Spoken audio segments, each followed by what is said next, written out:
Did it? Yep. Oh, so are we? I think we are. All right. Well, let us know if we're on. Nice to be with everybody.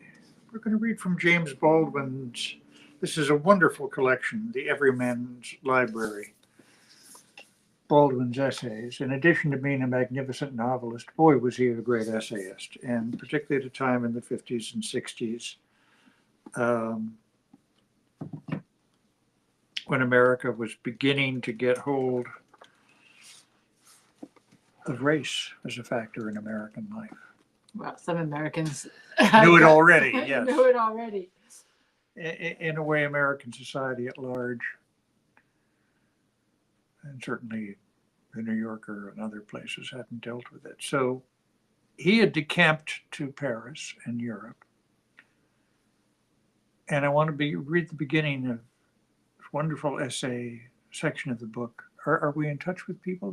Yes. No, this is, yes. All right. They all want to remind you to look over here. You made that up, didn't you? Yes. Well, it's hard when I'm reading. Yes, no, go ahead and read. The Discovery of What It Means to Be an American by James Baldwin. It is a complex fate to be an American, Henry James observed, and the principal discovery an American writer makes in Europe is just how complex this fate can be. America's history, her aspirations, her peculiar triumphs, her even more peculiar defeats, and her position in the world, yesterday and today, are all so profoundly and stubbornly unique that the very word America retains a new, almost completely undefined and extremely controversial proper noun. No one in the world seems to know exactly what it describes, not even we motley millions who call ourselves Americans. Baldwin writes, I left America because I doubted my ability to survive the fury of the color problem here. Sometimes I still do. I wanted to prevent myself from becoming merely a Negro or even merely a Negro writer. I wanted to find out in what way the specialness of my experience could be made to connect me with other people instead of dividing me from them. I was as isolated from Negroes as I was from whites, which is what happens when a Negro begins at bottom to believe what white people say about him. In my necessity to find the terms on which my experience could be related to that of others, Negroes and whites, writers and non-writers, I proved to my astonishment to be as American as any Texas GI. And I found my experience was shared by every American writer I knew in Paris. Like me, they had been divorced from their origins. And it turned out to make very little difference that the origins of white Americans were European and mine were African. They were no more at home in Europe than I was. The fact that I was the son of a slave and they were the sons of free men meant less by the time we confronted each other in European soil than the fact that we were both searching for our separate identities.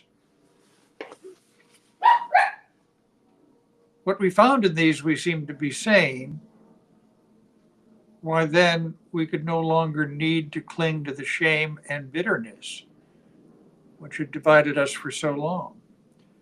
It became terribly clear to me in Europe, as it never had been here, that we knew more about each other than any European ever could. And it also became clear that no matter where our fathers had been born or what they had endured, the fact of Europe had formed us both was part of our identity and part of our inheritance. I had been in Paris a couple of years before any of this became clear to me. When it did, I, like many writers before me, upon the discovery that his props have all been knocked out from under him, suffered a species of breakdown and was carried off to the mountains of Switzerland.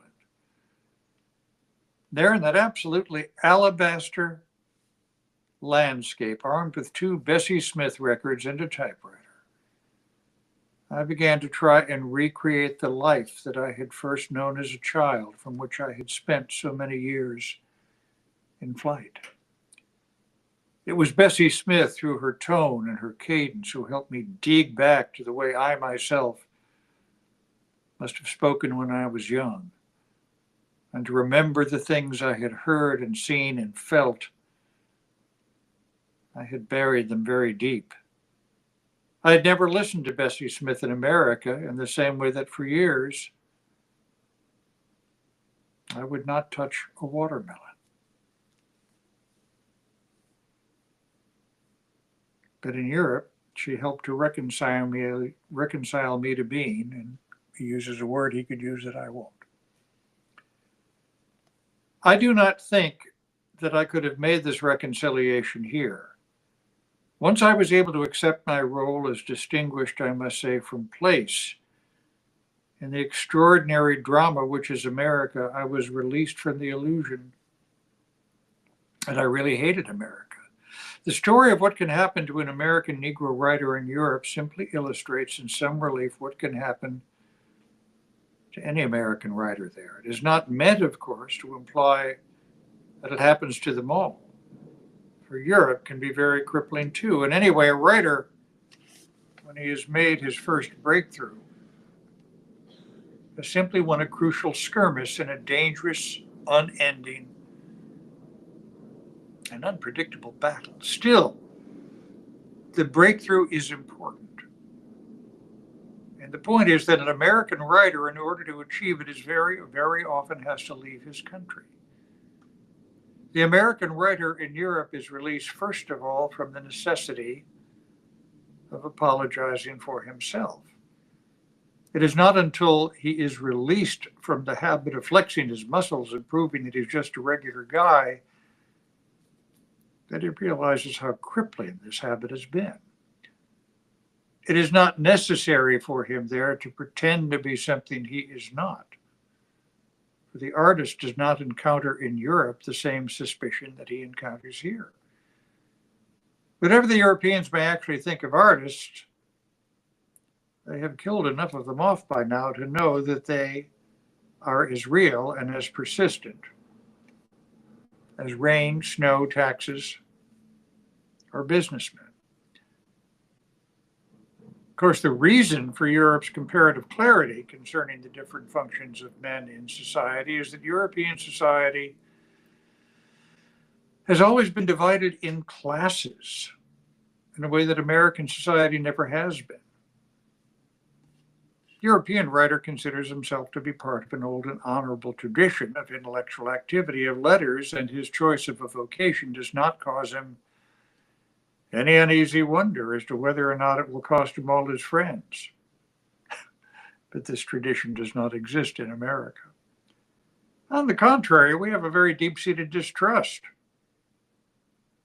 of real intellectual effort, perhaps because we suspect it will destroy, as I hope it does, the myth of America to which we cling so desperately. An American writer fights his way to one of the lowest rungs on the American social ladder by means of pure bullheadedness, an indescribable series of odd jobs.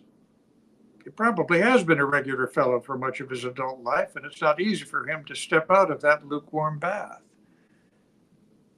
We must, however, consider a rather serious paradox. Though American society is more mobile than Europe's, I think that may not be true at the moment, right?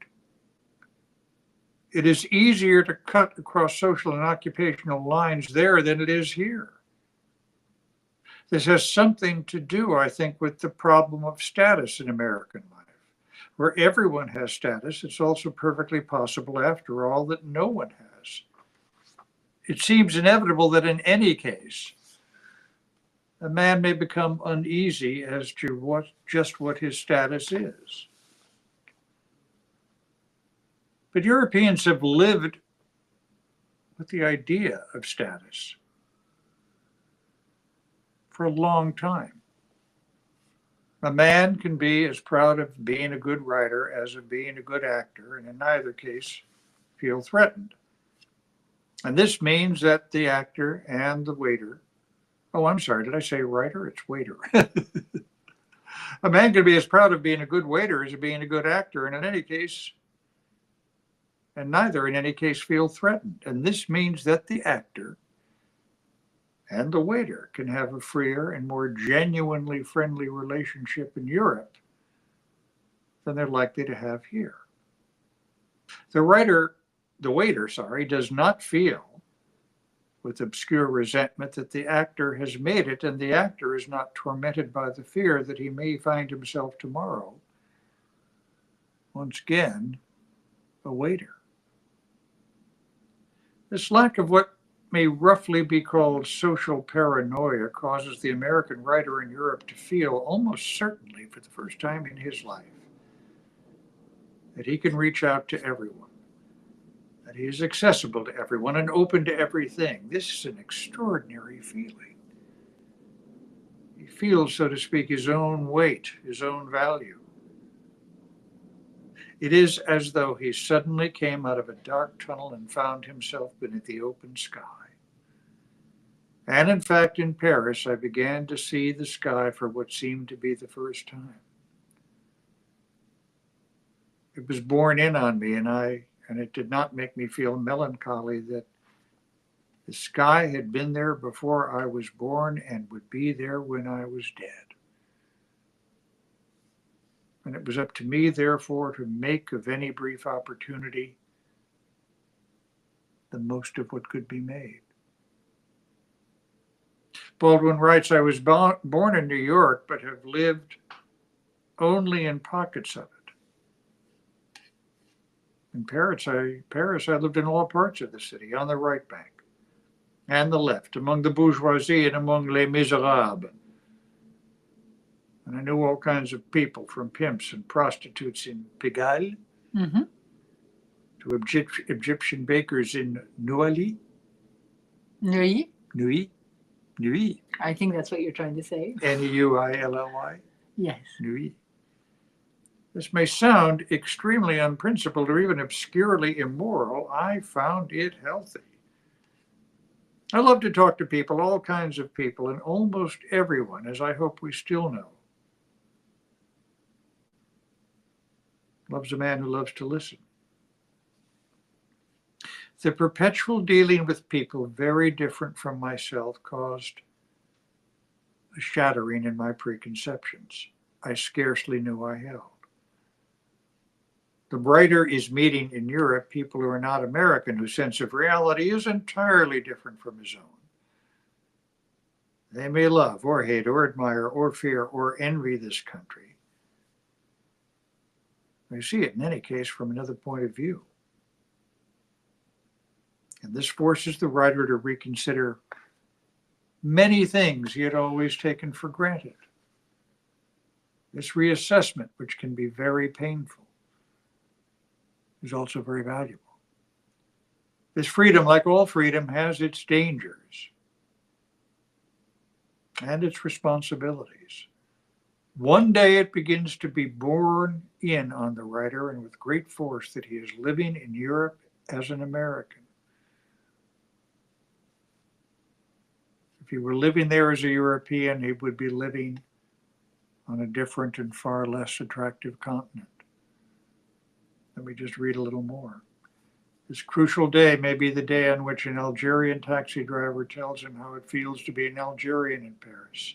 It may be the day on which he passes a cafe terrace and catches a glimpse of the tense, intelligent, and troubled face of Albert Camus.